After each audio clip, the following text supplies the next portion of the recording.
Imagine this. You're a new parent, finally home with your precious bundle of joy. The excitement is palpable and the love you feel is overwhelming. You've spent months preparing for this moment, reading books, attending classes and setting up the perfect nursery. Everything seems perfect until suddenly your baby starts crying. It's a sound that pierces through the tranquility of your home, a sound that demands your immediate attention. But this isn't just any cry, it's a symphony of sounds, each whimper, wail and sob seemingly carrying a different message. The cries vary in pitch, intensity and duration, each one unique in its own way. It's a symphony of sounds, each whimper, wail and sob seemingly carrying a different message. You start to notice patterns, subtle differences that might indicate hunger, discomfort or the need for a diaper change. As you cradle your little one, a wave of questions floods your mind. You wonder if you're doing something wrong or if there's something more you should be doing. What does this cry mean? Is it a cry of hunger or is it a cry of pain? Is my baby too hot or too cold? The questions seem endless and the answers elusive. Is my baby hungry, tired or in pain? You try feeding them, changing their diaper and rocking them gently, but the crying continues. Each attempt to soothe them feels like a shot in the dark. Every new parent faces this daunting yet universal challenge, decoding the enigmatic language of baby cries. It's a rite of passage, a test of patience and perseverance. It's a language spoken without words, a language that relies on instinct and emotion. It's a form of communication that is as old as humanity itself, a language of instinct and emotion, a language that can leave even the most experienced caregiver feeling lost. The cries can be overwhelming and the pressure to understand them can be immense. A language that can leave even the most experienced caregiver feeling lost. Even seasoned parents and caregivers can find themselves puzzled by the myriad of sounds a baby can produce. But what if I told you that within those cries lies a hidden code, a pattern waiting to be deciphered? What if you could learn to understand what your baby is trying to tell you? A pattern waiting to be deciphered. The idea that these cries are not random but are instead a form of communication can be both comforting and empowering. The truth is, babies aren't just making noise, they're communicating. Each sound is a signal, a way for them to express their needs and emotions. Each cry, with its unique nuances and inflections, is a signal, a desperate plea for help and understanding. The variations in their cries can indicate different needs, from hunger to discomfort to the need for sleep.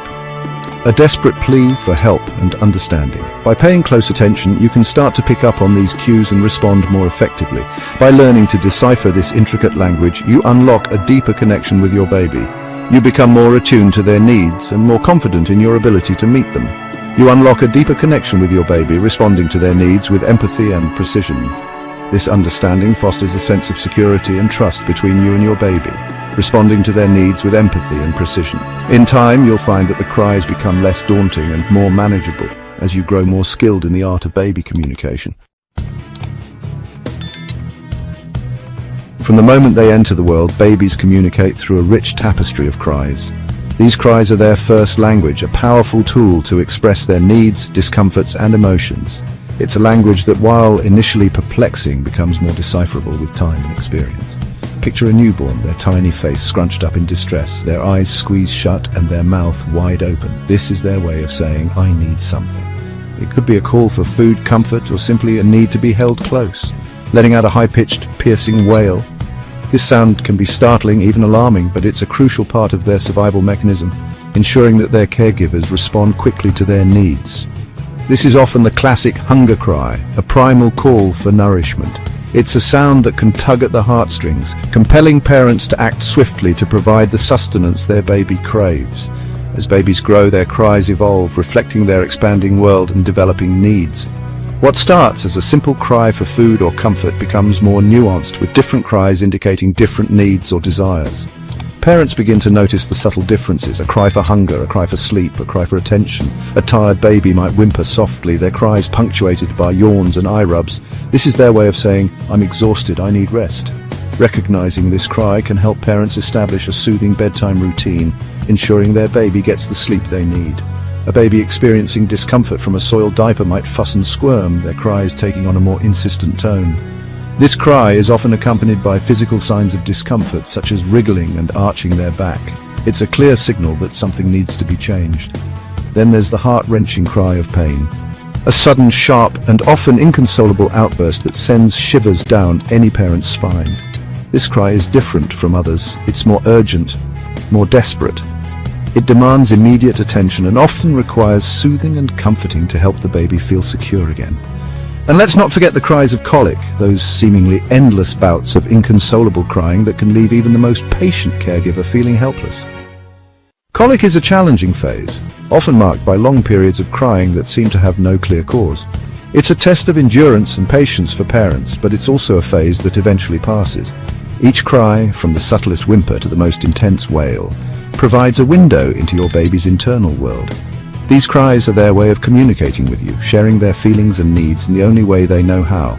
By listening carefully, you can begin to understand the nuances of their cries and respond more effectively. By paying close attention to these cries, you begin to unravel the mystery, recognizing patterns and associating specific cries with specific needs.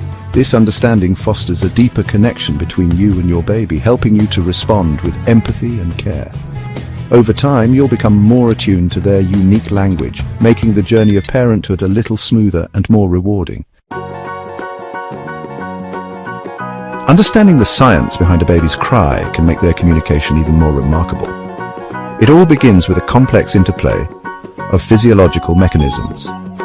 When a baby experiences discomfort, whether from hunger, fatigue, or pain, their brain triggers a cascade of responses.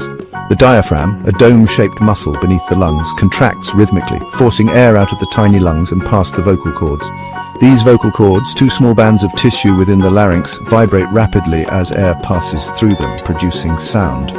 The pitch and intensity of the cry depend on various factors, including the amount of air expelled, the tension in the vocal cords, and the shape of the baby's mouth.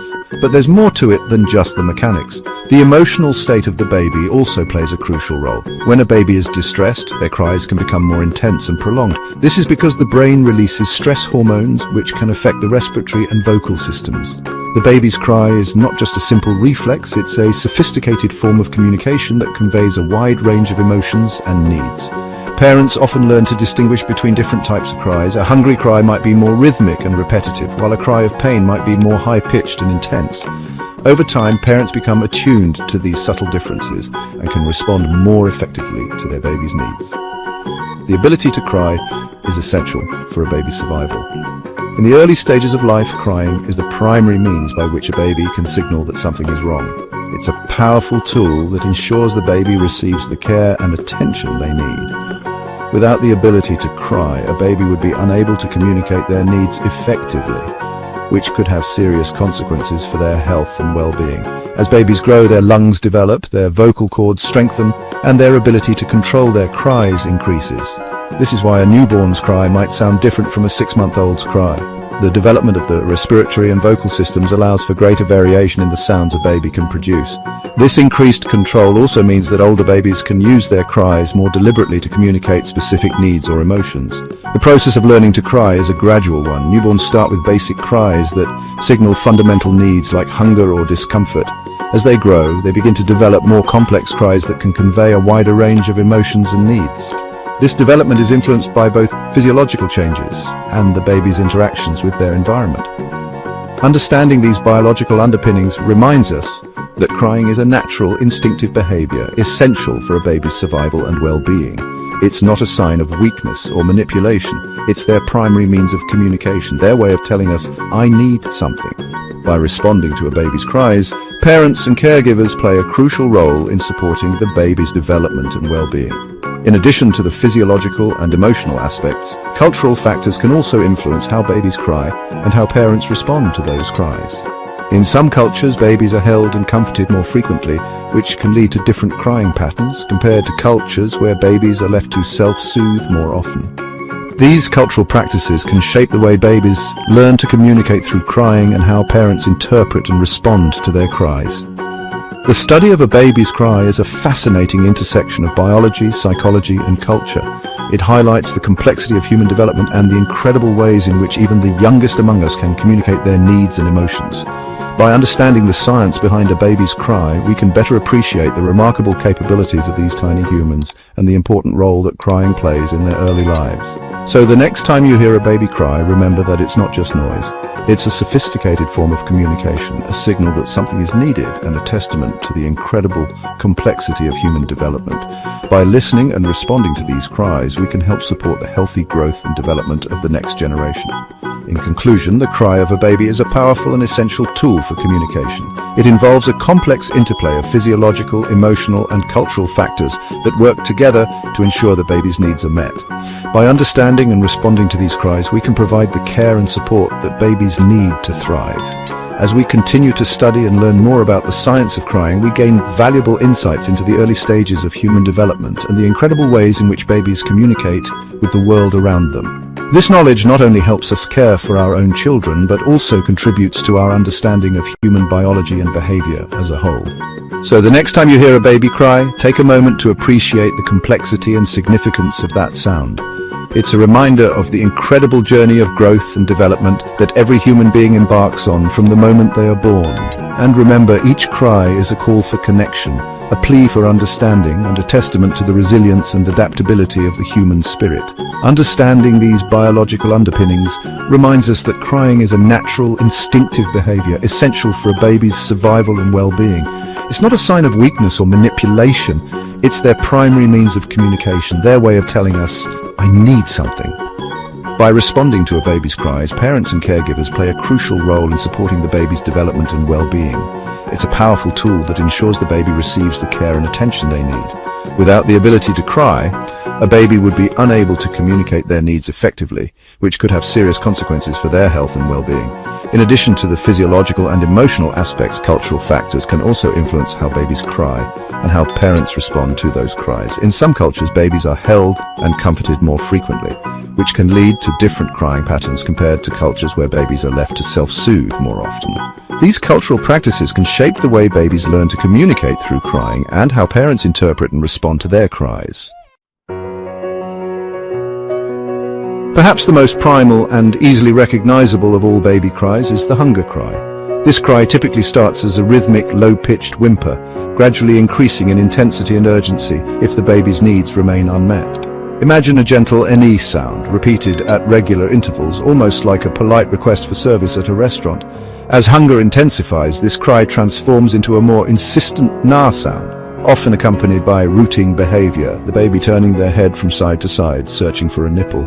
You might notice your baby opening and closing their mouth, as if anticipating the comforting warmth of milk. There are more telltale signs of a hunger cry, but we'll delve deeper into those in a later section. For now, remember that prompt responses to these early hunger cues can prevent a full-blown meltdown, ensuring your baby feels secure, loved, and well-fed.